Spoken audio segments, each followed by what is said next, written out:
Dear shorthand writers, welcome to YouTube channel Parliamentary Reporter. This is English shorthand dictation number 50 and the dictation speed is 160 words per minute. Ready? Start. Sir, when we talk about keeping the decorum of the house and maintaining the decorum of the house, we should also think about what led to all these issues. I totally agree with my honorable friend who mentioned the recent events. There is turmoil in the country and a lot of people think that their citizenship is at risk. This is what the people of the country think at present. We have no clarity and we have no answer to the question whether their citizenship is at risk or not. The government is duty bound to give a clear answer to that. Agitations are going on in the country. Any agitation at any time has its own risk of leading to a law and order problem. The Delhi incident has resulted in the death of a number of people. Parliament closing its eyes during such times will lead to the problem. Can we hope that nothing will happen and we can go peacefully without having a discussion? This is also a question. We should think about what made the members to go to the well. Nobody would like to go to the well of the house. Going to the well and shouting slogans or sitting in the well is not appropriate. It is better to peacefully sit here and speak. It is quite comfortable here.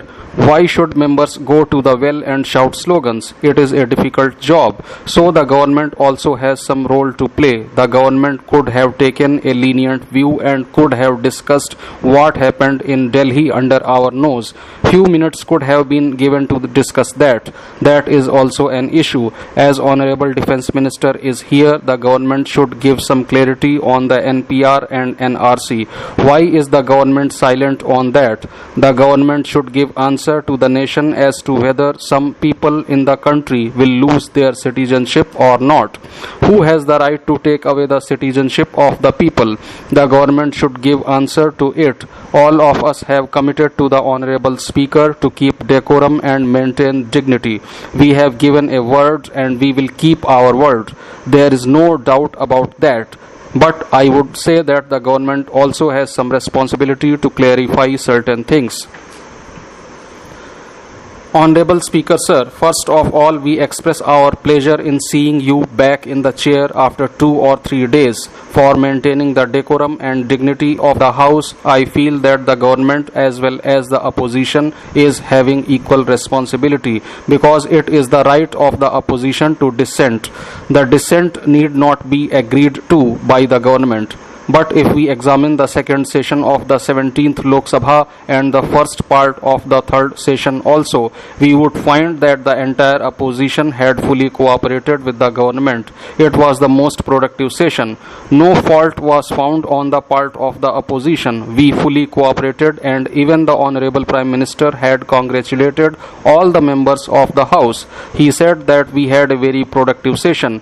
We had differences on so many legislations, but we had all cooperated even without having micro-level scrutiny of the bills by the standing committees.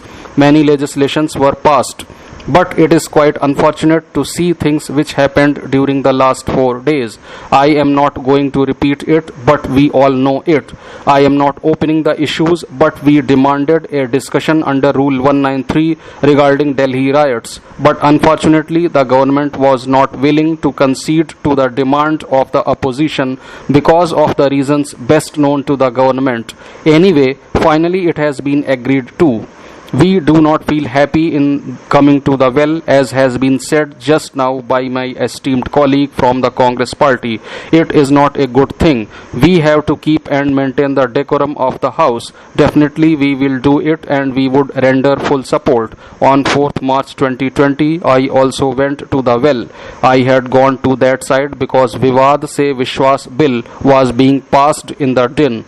My statutory resolution was there and I had very strong amendments also. 3 important bills were passed. So that was the provocation which made me go to the well. I am really sorry for that. I want to say that it is not a very good thing that a member of parliament goes to the well and makes a noise.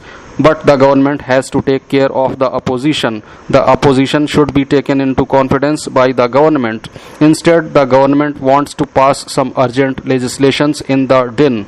I think such a communication gap was there between the government and the opposition.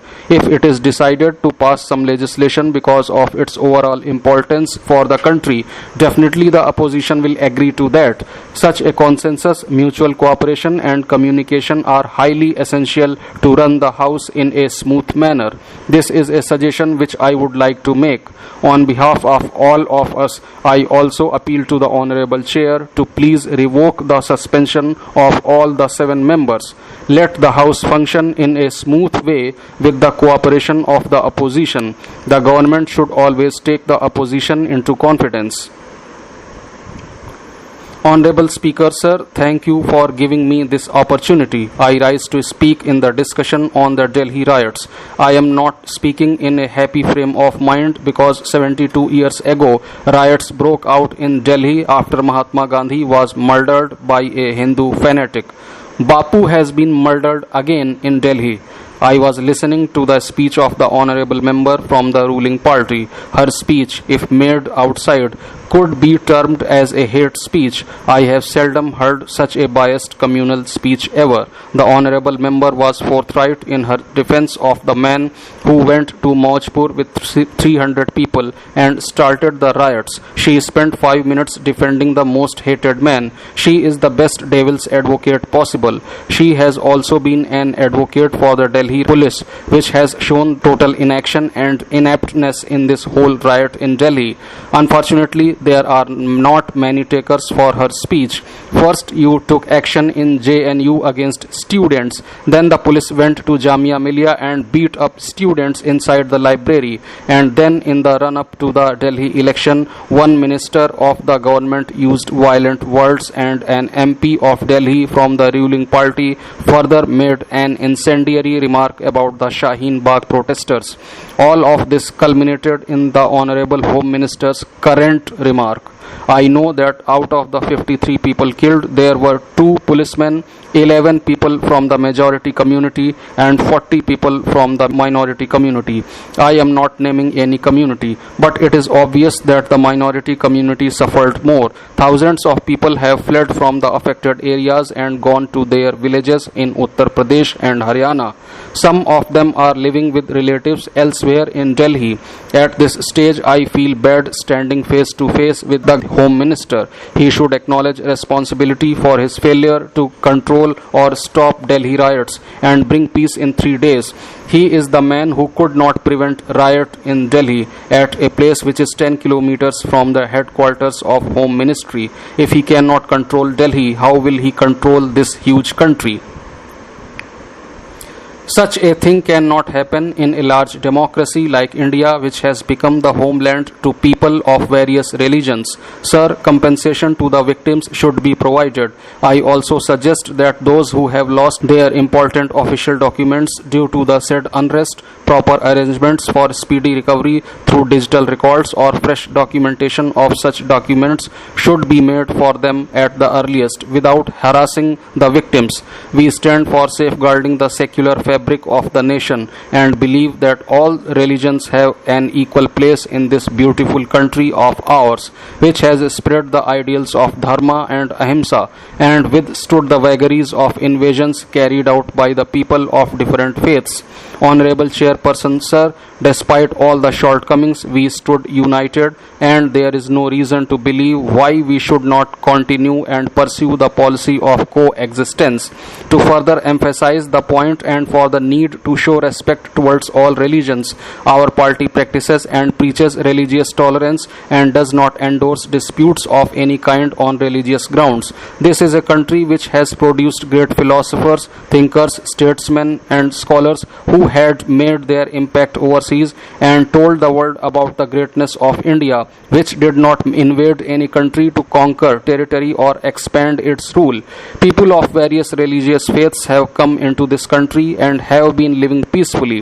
This is the only country where Jews were not discriminated during the Great War, and for that matter, no religious minority had ever felt insecure. Sir, our country carries a rich tradition of bonding with all religions and treating all citizens as equal.